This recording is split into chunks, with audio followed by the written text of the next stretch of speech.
I'm Maria Menounos, and you're tuned in to AfterBuzz TV, the ESPN of TV talk. Now, let the buzz begin. Hello, everyone. Welcome to another edition of Quarantine with the Stars. This is our daily show here on AfterBuzz TV, where we bring you interviews of some of Hollywood's best and brightest stars from right here in our homes. I'm your host, Brian Santos, and I am joined by someone who's no stranger to both voice and live acting, Joy Osmanski. Joy, welcome. Thanks for being here. Hi, thank you so much for having me. I am super excited to have you with me. We're going to be talking, of course, about your upcoming projects, Duncanville and Stargirl, as well as what you're doing to kind of stay sane during quarantine. Yes. All right, let's jump in. So let's start with that. How are you doing? How are you staying sane during quarantine? How are you keeping busy? I'm doing okay. I can't complain. I feel like there's so many folks that are having so many more challenges than our family is. So I try to just stay grateful for all the little things that we have and try to stay calm and balanced and manage how much information I'm taking in. And that seems like enough for me to try to get my head around right now. Definitely. So I have to ask this because I saw this on the information from your team. I know you have your own beehive and you cultivate your own honey. That is amazing. Tell me all about that. Well, it's really my husband that does most of it. And I can only assume and hope that they are flourishing right now. I heard from a friend recently that they've seen way more bees than normal. So I'm sure the Yeah. bees are having a great time. We've had them downtown LA on a rooftop now for over a decade, and it's been kind of amazing. You know, it's not what most people would associate with an urban environment, but so many other cities do it. And oh, it's been great. Really cool. So is it like kind of like a conservation effort or to help like, the recovery of the bees? Yes, that was definitely part of it when we started it, because that was when there was a real crisis point, and that's Yes. ongoing, of course. But of course, it has yielded so many wonderful rewards, not just the honey, but it's built up a community of people that we talk to. And we've had our honey used in restaurants downtown, and that's been a really fun thing. That is So, so of cool. course, yeah, like it's a small thing that, of course, expands as it goes on. So, it's been great.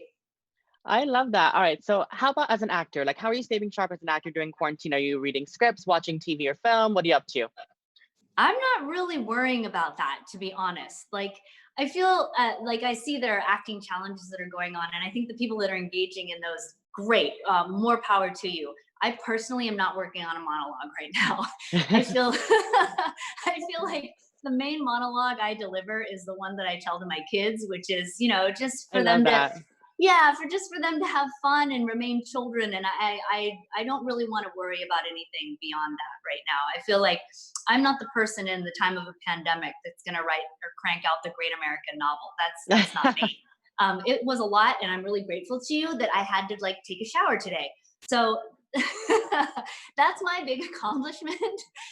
So as an actor, it's really the same as just a human being. I just want to try to stay sane and focused on the things that are important. I love that so much. That's one of the best things I've heard is really just focusing on the things that matter. And of course, I know your family matters so, so much to you. Are Yeah. you having, of course, more family time? What are you guys doing? Oh yeah, we're having a lot of family time. I think other parents will understand when I say that there might be too much family time. This is probably not what most families are accustomed to. But again, we're very fortunate. We have a place where the kids can be outside, and I know that has not been the case for a lot of our lives. And I can't imagine how challenging it would be if you didn't have that. So our kids go outside as much as they can and explore nature, which is great, and I think that helps keep us all in check. But yeah, we're finding new ways to change our family dynamic, and I think that's good. A forced evolution, that's good. I love that. All right, so let's talk about your career a little bit. So how did you actually get into acting? So I got into acting almost as a fluke. I was in another profession entirely. I was a graphic designer, and I just got really bored.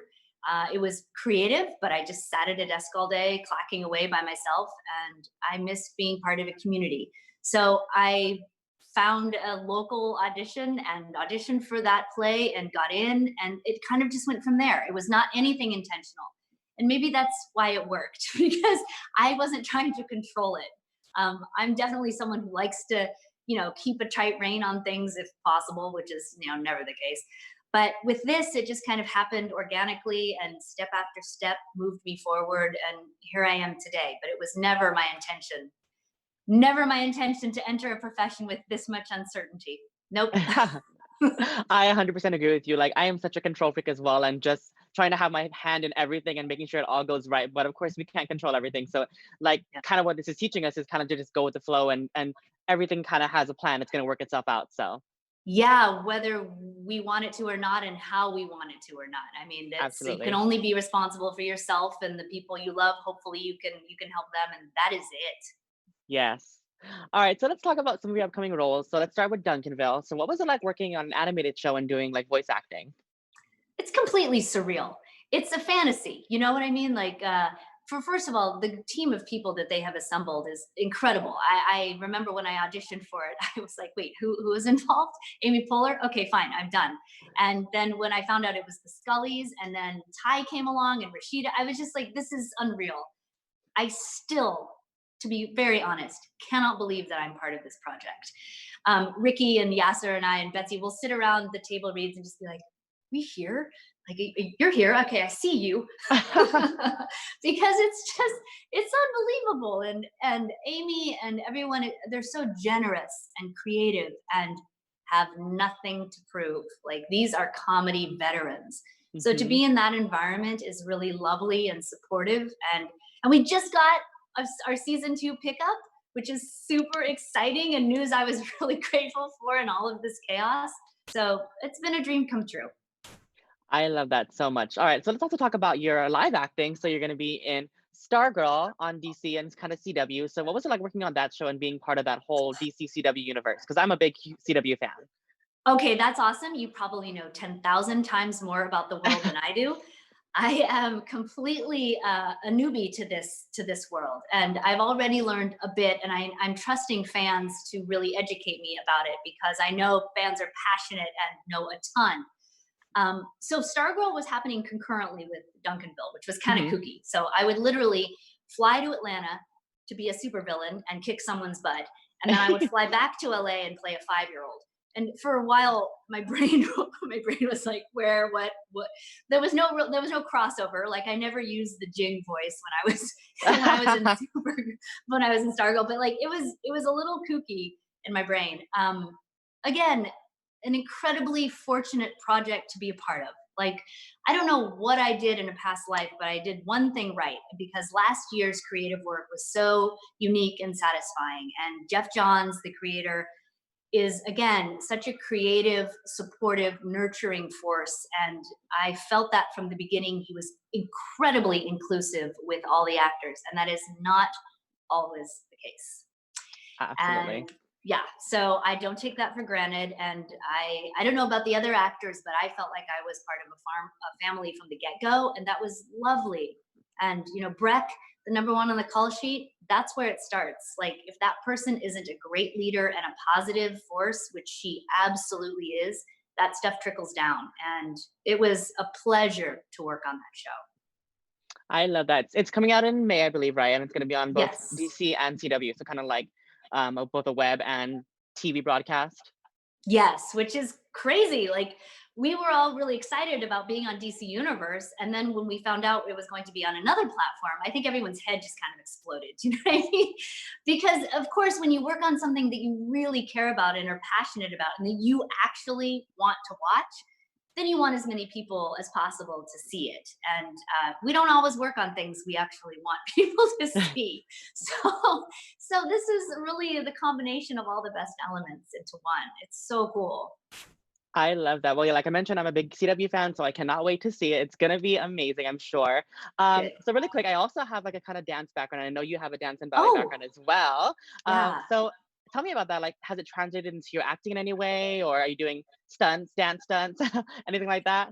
Oh God, I would love if there was a combo of dance and actually they did the stunt team. So the stunt team for Stargirl, led by Walter Garcia, absolutely incredible. Now I don't have a whole lot to compare it to because it's hardly my wheelhouse is to do a character like this, but I became very quickly aware that they're at the top of their game. What they're doing, they're just amazing. And they did work in some dance moves for Tigress, which was which was really fun. But the stunt work for as a dancer, I was just, and I haven't been like a legit dancer for years and years. But you know what it's like? It gets in your body and it's in there Yes. hopefully for the rest of your life. And just kind of knowing where you are in space, knowing what your physical limits are too, was really helpful for me on set, because we often didn't have much time to prepare a stunt sequence. So I was able to go on set, learn the choreography relatively quickly because of the dance training, implement it, try not to punch myself, which believe me, like it happens, and muddle my way through and make Walt proud. And Wally, if he gives you a thumbs up at the end of a stunt, you're like, I did it, I did it. He probably doesn't know that, but for me, the thumbs up was everything. And there were a couple times I didn't get it. I'm not gonna lie, it really bummed me out. Really bummed me out. I love that. Well, that is like a perfect way to end. Before we go, Joy, is there anything you want to shout out to everybody about this kind of current situation that we're in? I would just say, keep the faith, whatever that is for you. Just keep the faith, keep focusing on the small, little, important things that you can control, and the things that you can love, and the ways that you can spread love. And just hang in there, folks. We're going to get through this. We are. Now, Joy, where can people find you on social media? Oh, I'm on Instagram, Joy Osmanski, same as on Twitter, and that's it. Perfect. We will definitely see you there on your social media platforms. We'll also see you on Great. Stargirl and Duncanville, which is absolutely amazing. So I'm super excited to check those out. I'm Brian Santos. This has been Quarantine with the Stars. You can find me on Instagram, Twitter, YouTube, and TikTok at the Brian Santos. Again, Joy, thank you so much for joining me. It was an absolute pleasure. To everybody out there, stay safe, stay positive, and most importantly, stay home. Thank you so much, and we'll see you next time. Bye. Thank you. Our founder, Kevin Undergaro, and me, Maria Menounos, would like to thank you for tuning in to AfterBuzz TV. Remember, we're not just the first, we're the biggest in the world, and we're the only destination for all your favorite TV shows. Whatever you crave, we've got it. So go to AfterBuzzTV.com and check out our lineup. Buzz you later. The views expressed herein are those of the hosts only and do not necessarily reflect the views of AfterBuzz TV or its owners or principals.